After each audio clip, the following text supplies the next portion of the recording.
வணக்கம் நேயர்களே, AQSC group YouTube சேனலுக்கு உங்களை அன்புடன் வரவேற்கிறோம். தமிழகத்தில் தினசரி கொள்முதல் செய்யப்படும் விவசாய பொருட்களின் விலை நிலவரங்களை பற்றி தெரிந்து கொள்ள இந்த சேனலை சப்ஸ்கிரைப் செய்யுங்கள்.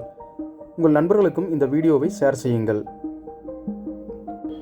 ஈரோடு மாவட்டத்தில் உள்ள மொடக்குறிச்சி உப ஒழுங்குமுறை விற்பனை கூடத்தில் இன்று 10/3/2021 புதன்கிழமை நடந்த கொப்பரை தேங்காய் கொள்முதல் ஏலத்திற்கு 109 மூட்டைகள் கொப்பரை தேங்காய் விற்பனைக்கு பதிவானது. முதல் தர கொப்பரை ஏலம் விடப்பட்டதில் தரத்திற்கேற்ப 1 கிலோ கொப்பரை அதிகபட்சம் ரூ.132க்கும் குறைந்தபட்சம் ரூ.118.85 ஏல முறையில் விலை நிர்ணயம் செய்யப்பட்டு கொள்முதலானது. கடந்த வாரத்தை காட்டிலும் சிறிது விலை இறக்கத்துடன் கொப்பரை வர்த்தகம் நடைபெற்றது.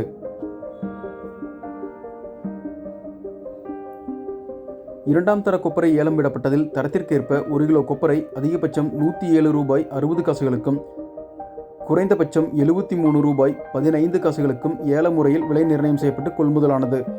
இரண்டாம் தர கொப்பரை கடந்த வாரத்தை காட்டிலும் சிறிது விலை ஏற்றத்துடன் கொள்முதலானது. தொடர்ந்து இதுபோன்ற விவசாய தகவல்கள், அரசு திட்டங்கள், மானியங்கள் மற்றும் இதர விவசாய விளைபொருட்களின் விலை நிலவரங்களை பற்றி தெரிந்து கொள்ள எங்கள் சேனலை சப்ஸ்கிரைப் செய்யுங்கள். சப்ஸ்கிரைப் செய்த பின் அருகில் இருக்கும் பெல் பட்டனையும் பிரஸ் செய்து கொள்ளுங்கள். தங்களுக்கு மேலும் ஏதேனும் தகவல் தேவையெனில் கீழே கொடுக்கப்பட்டுள்ள வாட்ஸ்அப் எண்ணை மட்டும் தொடர்பு கொள்ளவும். நன்றி, வணக்கம்.